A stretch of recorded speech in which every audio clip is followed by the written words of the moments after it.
La posesión demoníaca, la casa maldita. Marcos y Carolina eran una pareja joven, llena de sueños e ilusiones. Después de años de esfuerzo y sacrificio, finalmente lograron comprar su primera casa.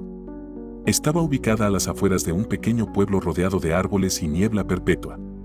La vivienda, antigua pero de gran tamaño, parecía una oportunidad que no podían desaprovechar.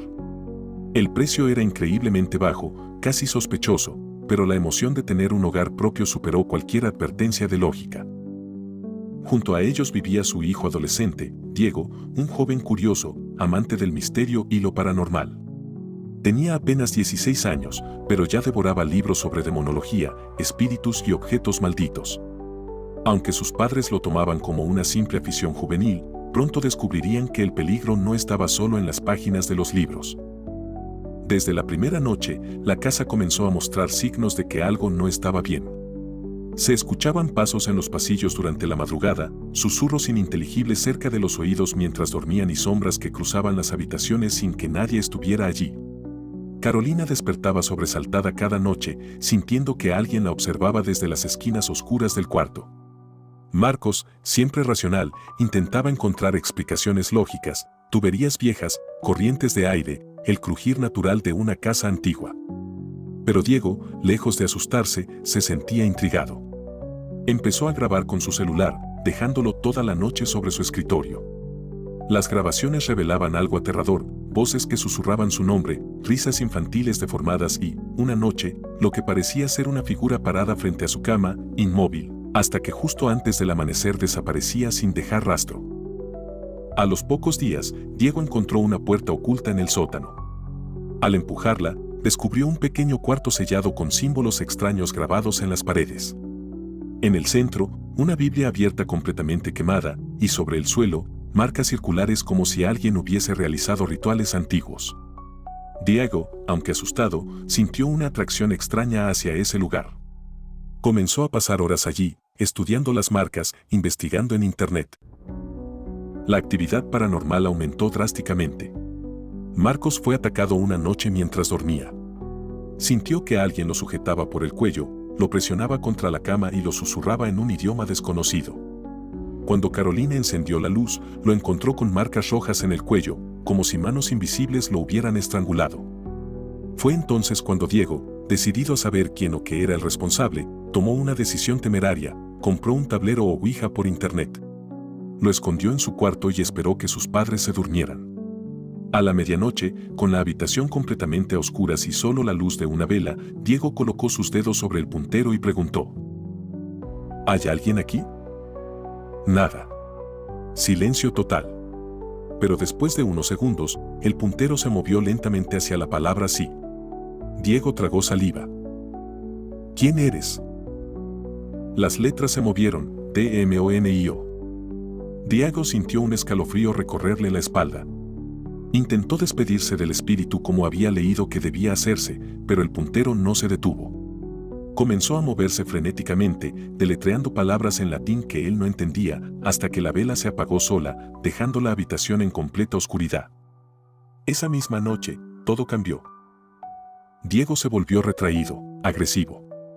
Dejó de comer, apenas hablaba, y cuando lo hacía, sus palabras eran frías, sin emoción. Sus ojos parecían más oscuros, y su voz, en ocasiones, parecía no ser la suya. Carolina lo encontró varias veces parado frente al espejo, hablándose a sí mismo en lenguas desconocidas. Una madrugada, lo encontró de pie sobre la mesa del comedor, con los brazos extendidos, murmurando palabras guturales mientras los objetos de la cocina temblaban sin explicación. Marcos, desesperado, decidió consultar con un sacerdote de la parroquia local. El padre Anselmo, un anciano de mirada firme y profunda fe, aceptó visitar la casa. Al llegar, el ambiente se tornó denso, como si el aire se volviera más pesado. Apenas cruzó la puerta, el sacerdote sintió una presencia maligna. Al ver a Diego, supo de inmediato que no estaba frente a un simple adolescente. Intentó hacer una oración, pero apenas comenzó a invocar a Dios, Diego se abalanzó contra él con una fuerza inhumana. Lo sujetó por el cuello y lo lanzó al suelo. Marcos y Carolina lograron separarlo con esfuerzo, pero el padre Anselmo ya estaba herido. Aún así, el sacerdote decidió iniciar un exorcismo. Durante el rito, Diego gritaba blasfemias, se contorsionaba como si sus huesos se quebraran por dentro y vomitaba un líquido negro de olor insoportable. Pero cuando el padre intentó continuar, algo lo detuvo. Cayó al suelo, convulsionando, y comenzó a hablar con una voz que no era la suya. Sus ojos se pusieron completamente blancos y de su boca salieron las mismas palabras en latín que Diego había pronunciado aquella noche. El exorcismo había fracasado. El demonio había poseído al sacerdote. Carolina, rota por el miedo y la impotencia, recordó a un pastor evangélico al que había escuchado predicar en la radio. Su nombre era Elías Mendoza, un hombre conocido por su pasión por la fe y su lucha contra las tinieblas. Sin más opción, lo contactaron. El pastor aceptó ir a la casa, pero al llegar, fue claro con ellos. Yo no hago exorcismos. Yo hago liberación en el nombre de Jesucristo. No necesito rituales, ni agua bendita, ni crucifijos. Solo necesito la autoridad que me dio el Espíritu Santo. La pareja lo miró confundida, pero en su desesperación, aceptaron. El pastor pidió que prepararan una habitación para orar.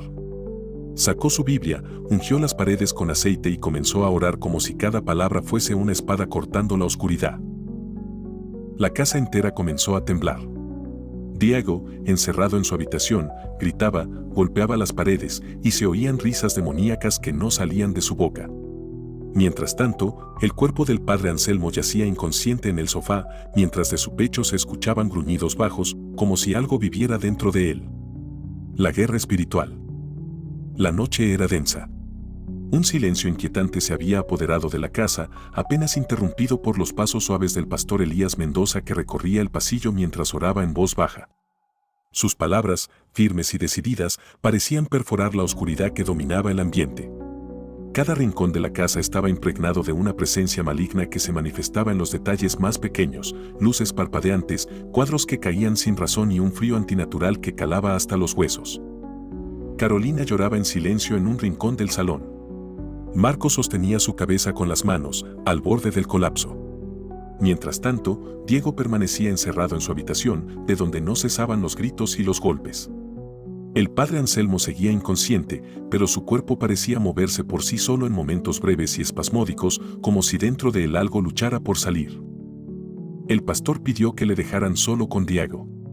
A pesar del temor de los padres, accedieron. Se sentía como su última esperanza.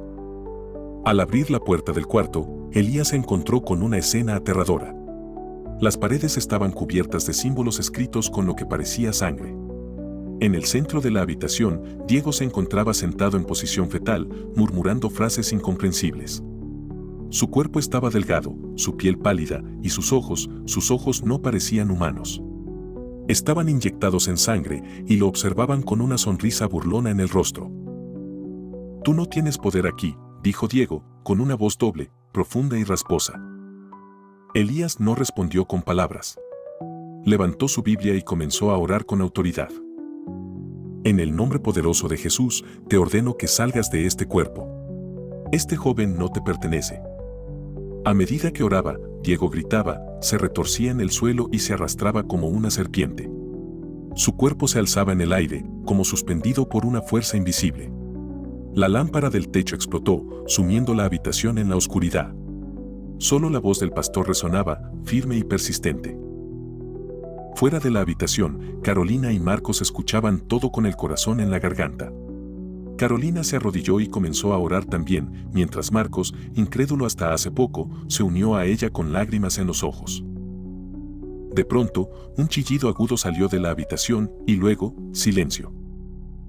Pero no fue el final.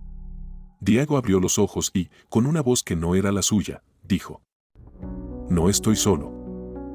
Fue entonces cuando el cuerpo del padre Anselmo, que seguía tendido en el sofá, se levantó violentamente. Sus ojos, completamente blancos, y su cuerpo, ahora de pie con movimientos mecánicos, caminó hacia la habitación. Carolina gritó. Marcos intentó detenerlo, pero una fuerza invisible lo arrojó contra la pared. El padre comenzó a recitar pasajes bíblicos al revés y su voz se mezclaba con la de Diego, como si ambos demonios estuvieran conectados. El pastor Elías supo que no estaba enfrentando a un solo espíritu maligno, sino a una legión. Se arrodilló, levantó las manos al cielo y clamó con fuerza: Jesucristo, te necesitamos. Tuya es la autoridad. Declaro esta casa limpia por el poder de tu sangre. Las ventanas se abrieron de golpe. El viento soplaba con fuerza dentro de la casa. Objetos volaban por los aires. Diego comenzó a gritar con más fuerza. El padre Anselmo cayó al suelo, convulsionando. No pueden tenerlos. Gritó una voz demoníaca desde Diego, nos pertenece por derecho. Elías se acercó al joven, puso sus manos sobre su cabeza y gritó con voz poderosa. El derecho fue cancelado en la cruz. Jesús pagó el precio. Vete ahora, en su nombre. En ese momento, Diego se arqueó hacia atrás. Un rugido infernal llenó la casa. Una sombra negra emergió de su cuerpo y se disipó en el aire. El joven cayó inconsciente. Pero algo no estaba bien. El padre Anselmo aún no despertaba y en su cuerpo las venas se habían marcado en un tono negruzco. El pastor se volvió hacia él, respirando con dificultad, y se arrodilló a su lado. Señor, si este hombre ha sido contaminado, límpialo. Revístelo de tu gloria, no permitas que el enemigo lo reclame. El cuerpo del sacerdote tembló con fuerza, sus dientes rechinaban y de su boca brotó un líquido espeso, entre negro y rojo. Finalmente, abrió los ojos. Estaba libre, aunque débil y profundamente marcado. Los padres corrieron a abrazar a su hijo, que aún inconsciente, respiraba con dificultad. El pastor los miró y dijo: Esto no ha terminado. Lo que habita en esta casa no ha sido destruido, solo expulsado, por ahora. Esa noche nadie durmió. El pastor pidió quedarse. Selló todas las habitaciones en oración, declaró la sangre de Cristo sobre la casa y dejó música cristiana sonando en todo momento. Al amanecer, Diego despertó. No recordaba nada, pero estaba lúcido, asustado, y lloraba. ¿Qué me pasó, papá? Marcos no supo qué decir. Carolina lo abrazó con fuerza. ¿Estás bien, hijo? ¿Estás con nosotros? Pero cuando todos parecían tranquilizarse, algo sucedió. En el sótano, aquel cuarto oculto que Diego había abierto días antes, comenzó a oírse un susurro. Nadie lo escuchaba aún, pero allí, entre las paredes con símbolos quemados y la Biblia destruida, un nuevo visitante se hacía presente. Las sombras regresaban lentamente, atraídas por la puerta que jamás debió abrirse. El ayuno del guerrero. El pastor Elías Mendoza sabía que lo que había enfrentado en aquella casa no era algo común. Aquella noche, mientras dormía en la sala vigilando cada sombra, cada sonido, sintió claramente que una batalla mayor se acercaba. No bastaba solo con oraciones. El mal que se había arraigado en esa casa era profundo, antiguo y no se iría fácilmente. A la mañana siguiente, después de compartir una última conversación con la familia, Elías pidió un favor inusual: que lo dejaran encerrado durante 3 días completos en la habitación de huéspedes, sin comida, sin agua y sin interrupciones. El pastor iba a entrar en ayuno absoluto, buscando fortaleza espiritual para enfrentar lo que estaba por venir. Esto no es una decisión emocional, les dijo con voz firme. Me estoy preparando para la guerra. Marcos y Carolina lo miraron con temor y admiración. El hombre estaba dispuesto a poner su vida en juego por ellos y por su hijo. Durante esos 3 días, la casa se sumió en una tensión constante. Aunque no se manifestaban eventos tan violentos como antes, aún se percibía la atmósfera pesada. A veces se escuchaban pasos en el pasillo, otras veces, susurros provenientes del sótano. Diego, aunque ya más tranquilo, seguía teniendo pesadillas. El padre Anselmo se había marchado para recuperarse, dejando en el pastor toda la responsabilidad espiritual. Dentro del cuarto, Elías oraba sin cesar. Se arrodillaba, lloraba, leía la Biblia en voz alta, clamaba el nombre de Jesús y declaraba versículos como espadas. Sin comer, sin beber, su cuerpo comenzó a debilitarse, pero su espíritu se fortalecía con cada minuto. Durante el segundo día, tuvo una visión: una gran serpiente oscura envolvía la casa, con múltiples ojos y lenguas. Pero una luz, brillante como el sol, descendía del cielo y la hería con una espada ardiente. El tercer día al anochecer, Elías salió del cuarto. Estaba pálido, delgado, agotado físicamente, pero en sus ojos había una fuerza espiritual poderosa. Lo primero que hizo fue pedir aceite, agua, una cruz y su Biblia. Luego pidió que nadie más permaneciera dentro de la casa. Hoy, esta casa será limpiada. Esta noche, la batalla termina. Los padres y Diego, con temor, salieron. Se quedaron en el jardín, aferrados unos a otros. Desde afuera, escuchaban la voz del pastor retumbar como un trueno. Hoy declaro esta casa como territorio del Altísimo. Todo espíritu de oscuridad que la habita, escúchame bien. No tienes más lugar aquí.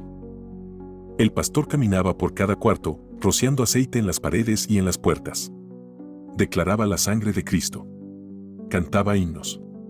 Oraba en lenguas.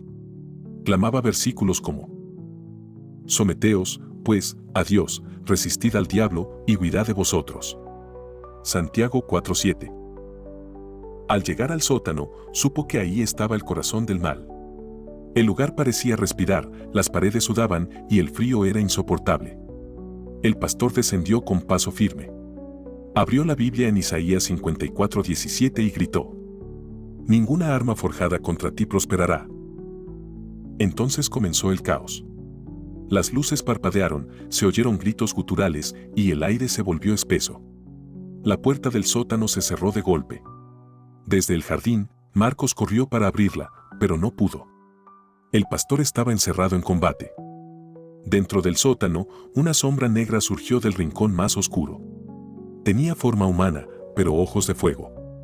Voces múltiples hablaban a la vez. No te metas en lo que no entiendes, siervo. Esto nos pertenece. Pero Elías no retrocedió. Levantó su cruz y respondió: Esta casa fue comprada por la sangre de Cristo. Aquí no tienen más derechos. El espíritu se abalanzó sobre él. El pastor cayó al suelo, pero no soltó la cruz ni la Biblia. Gritó con todo su ser: Jesús, nombre sobre todo nombre. Declaro la victoria de la cruz. Una luz brilló intensamente en el sótano. El espíritu chilló, retorciéndose. Comenzó a desvanecerse. Elías siguió orando. Te ato en el nombre de Jesús.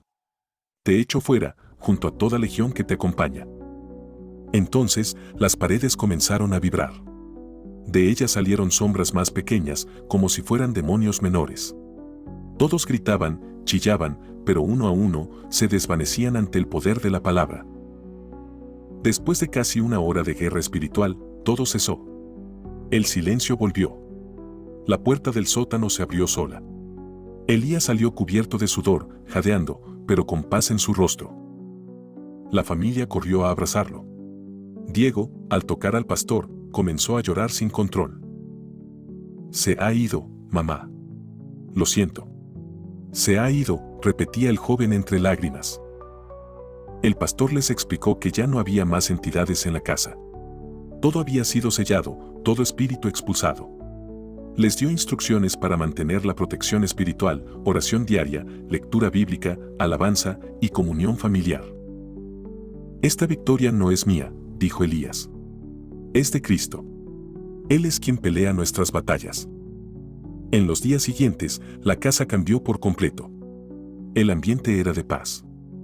Diego dormía tranquilo. Carolina dejó de tener pesadillas. Marcos comenzó a asistir a la iglesia con su familia. Incluso el padre Anselmo, al visitarles nuevamente, lloró al sentir la presencia de Dios en el hogar. El pastor Elías, tras varios días de recuperación, regresó a su iglesia, pero nunca olvidó esa casa. Sabía que esa experiencia lo había marcado. El ayuno, la oración, la guerra, todo había sido necesario para liberar a una familia de una maldición que buscaba destruirlos.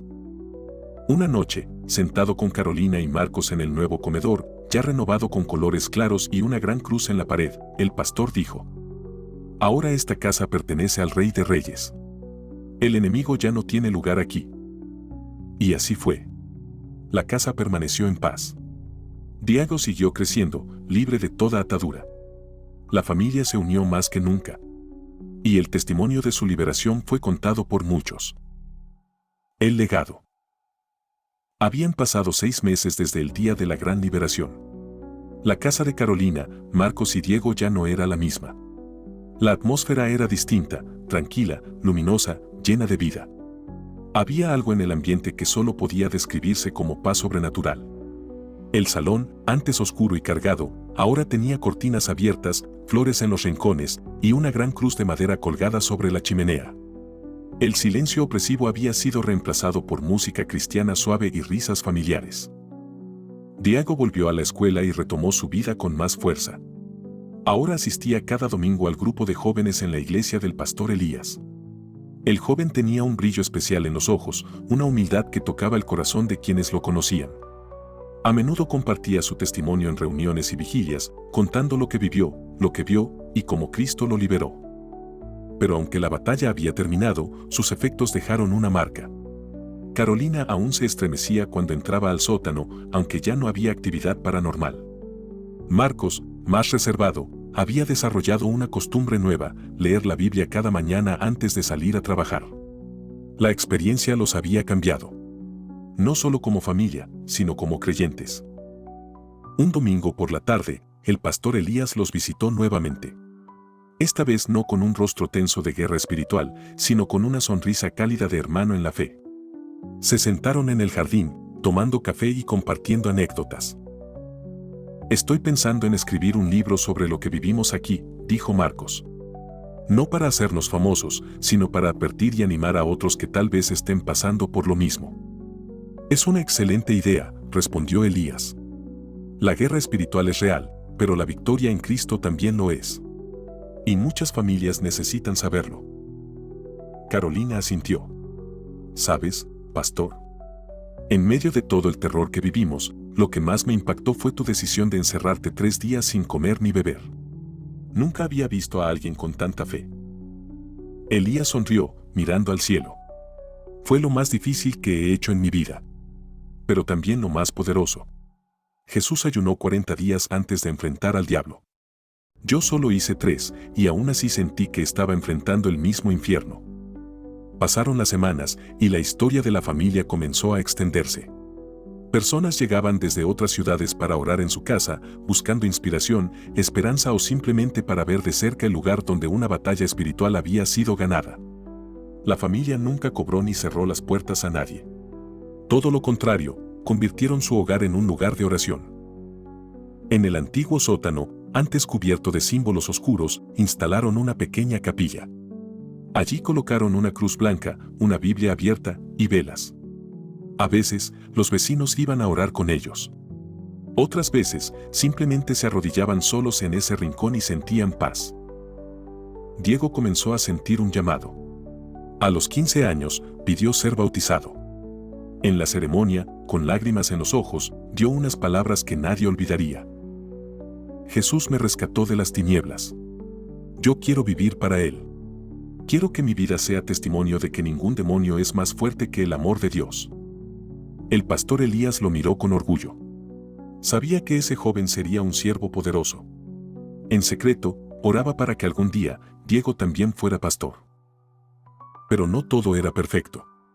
Un día, una mujer llegó a la casa llorando. Su hija de 13 años estaba comenzando a experimentar manifestaciones similares a las que vivió Diego, voces en la noche, objetos que se movían solos, pesadillas constantes. Había escuchado el testimonio de la familia y buscaba ayuda. Carolina no dudó. La recibió con amor, la hizo pasar, oró por ella, y luego llamó al pastor Elías. No podemos quedarnos con esta experiencia solo para nosotros. Dios nos preparó para ayudar a otros, dijo. Esta familia necesita lo que nosotros recibimos. Esa misma noche, junto con Diego, el pastor Elías y algunos hermanos de la iglesia visitaron a la niña. Oraron, ungieron su casa y comenzaron un proceso de acompañamiento espiritual. No fue una batalla tan intensa como la primera, pero les mostró algo muy claro: esto no había sido un evento aislado. La oscuridad aún buscaba habitar hogares. Pero ahora había familias listas para enfrentarlo. A raíz de esa experiencia, el pastor propuso algo más grande. Vamos a fundar un ministerio de liberación. No para hacer shows, sino para enseñar, acompañar y restaurar familias. Ustedes, dijo señalando a Carolina, Marcos y Diego, serán parte clave de esto. El proyecto se llamó Luz en la Oscuridad. Fue lanzado con una vigilia donde cientos de personas testificaron haber sido tocadas por Dios. Muchos lloraban, otros eran liberados, y otros simplemente alababan con fuerza. Allí, Diego compartió nuevamente su historia. Su voz temblaba, pero hablaba con una madurez impresionante. Yo viví lo que muchos llaman el infierno en la tierra. Pero les aseguro que el cielo es más fuerte. Jesús me salvó. Y Él puede salvarlos a ustedes también.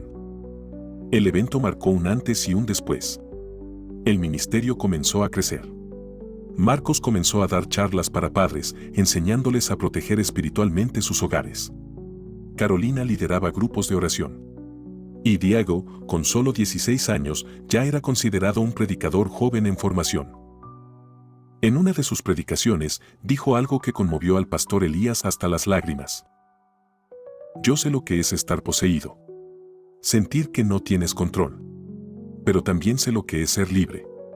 Y por eso, no me voy a callar nunca más. Mientras tenga voz, voy a decirle al mundo que hay esperanza en Cristo.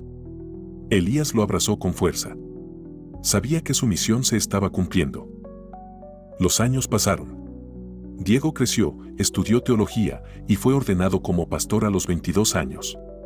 El ministerio Luz en la Oscuridad se expandió a otros países.